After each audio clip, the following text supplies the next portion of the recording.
नमस्कार दोस्तों। आज से हम अपनी हिंदी सेवा शुरू कर रहे हैं क्योंकि हिंदी में बहुत ज़्यादा रिक्वेस्ट हमारे पास आती है और ठीक है, इसमें वक्त ज़्यादा लगता है, लेकिन अनफॉर्चुनेटली सभी लोग अंग्रेज़ी नहीं समझ पाते।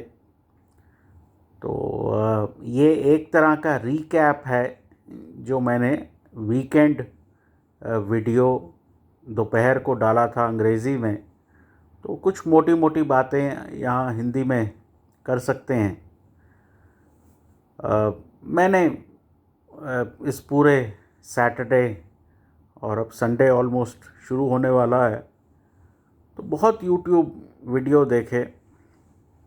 100 में से 90 लोग अब बियरिश हैं।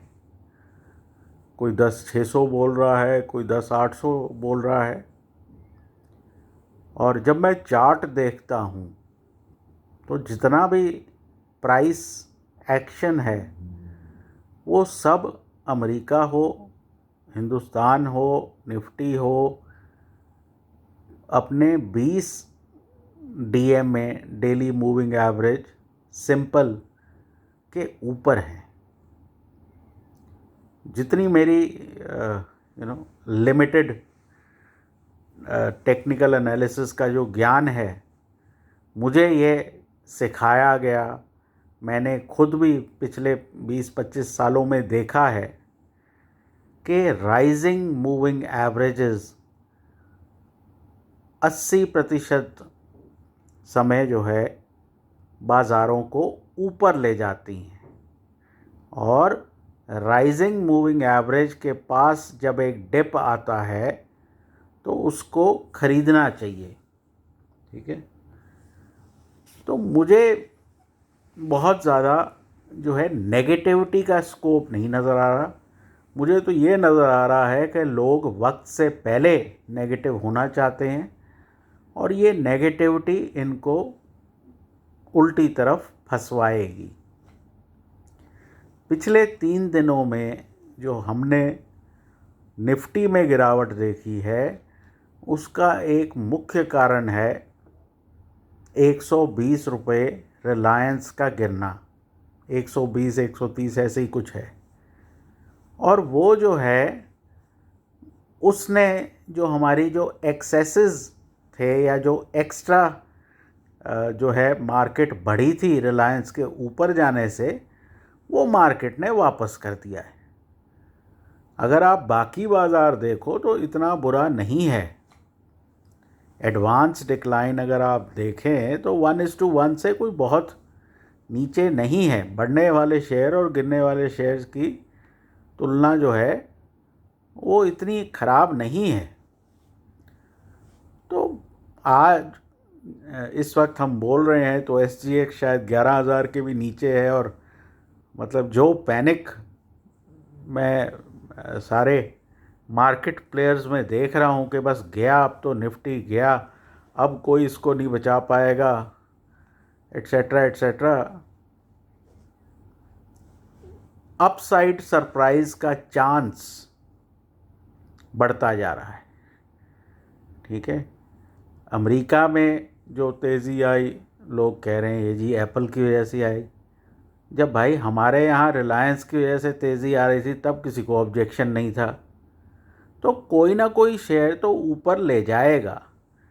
मेरा जो एक अनुमान है वो ये है कि बाज़ार जितने ये साइडवेज मूव कर रहे हैं, अमेरिका में भी हमने देखा है कि मोटे तौर पे हम जो है साइडवेज ही चल रहे हैं। 3150 और 3300 के बीच में S&P 500। निफ्टी में भी हम मोटा मोटा 11,000 11,300 के बीच में चल रहे हैं। तो मार्केट साइडवेज भी करेक्ट होती हैं। ये किसी किताब में नहीं लिखा कि करेक्शन हमेशा नीचे ही होती है। मेरे हिसाब से जिस तरह की रैली अमेरिका में टेक्नोलॉजी स्टॉक्स ने दिखाई है, जो वर्क फ्रॉम होम स्टॉक्स जिन्हें कहा जाता है, स्टे एट होम स्टॉक्स कहा जाता है, उस श्रेणी में हिंदुस्तान के पास सिर्फ एक शेयर है और वो है रिलायंस। और सूनर और लेटर उसमें ख़रीदारी वापस आएगी, और रिलायंस में जब ख़रीदारी आती है तो हम सबको पता है वो किस तेज़ी से आती है, और जैसे ही रिलायंस स्टेबलाइज होगा तो इस मार्केट को नीचे ले जाना मुश्किल हो जाएगा। तो मेरे को गलत होने का पूरा हक है, ठीक है, और वो हक मैं नहीं छोड़ रहा, बट मेरे हिसाब से थोड़ा सा जो है मार्केट में पैनिक ज़्यादा नज़र आ रहा है। अभी डाउनसाइड हुई क्या है, 10,300 से आप अभी 11,300 से 11,100 पे खड़े हो। 200 पॉइंट अगर आप 11,000 की मार्केट में डाउनसाइड नहीं देख सकते तो फिर आपको इस मार्केट में होने का कोई हक है नहीं, ठीक है। तो आई होप जो भी लॉन्ग्स हैं उनके सेक के लिए मैं सही हूँ, और आई होप फॉर शॉर्ट्स मैं गलत हूँ। बैंक निफ्टी में 21,000 मेरे को अच्छा सपोर्ट नज़र आता है। वहाँ इतना बवाल है, एनपीए होगा, मोरेटोरियम मिलेगा, नहीं मिलेगा। 23,000 से आप ऑलमोस्ट 21,000 आ गए हो, तो एक बाइंग अपॉर्चुनिटी 21,000 बैंक निफ्टी में नज़र आती है। हमारे यहाँ भी बाई रोटेशन चीज़ें करेक्ट हो रही हैं। एक सेक्टर करेक्ट होता है तो उसकी जगह दूसरा सेक्टर लेता है। ये एक बुल मार्केट की खूबी होती है कि वो इंडेक्स में लेवल्स मेंटेन करके रखती है और सेक्टर वाइज करेक्शन होता है। मेरे हिसाब से अगले कुछ दिन फाइनेंशियल्स में ख़रीदारी, एनबीएफसी, डोमेस्टिक टाइप जो शेयर हैं, कंस्ट्रक्शन, ये थोड़े सॉफ्ट रह सकते हैं, लेकिन एफएमसीजी, फार्मा, आईटी, इनमें तेज़ी बनी रहेगी, क्योंकि बेसिकली इस तरह के माहौल में इन्हीं स्टॉक्स को फ़ायदा मिल रहा है। फ़िलहाल के लिए इतना ही। मैं कोशिश करूँगा कि बीच बीच में जो है हिंदी में भी कुछ आपको अपने व्यूज़ देता रहूं।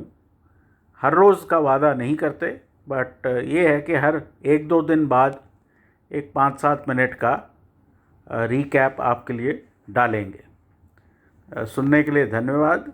कोई भी ट्रेड करें तो अपना रिस्क तोलें, अपने फाइनेंशियल एडवाइज़र से कंसल्ट करें और स्टॉप्स यूज़ करें।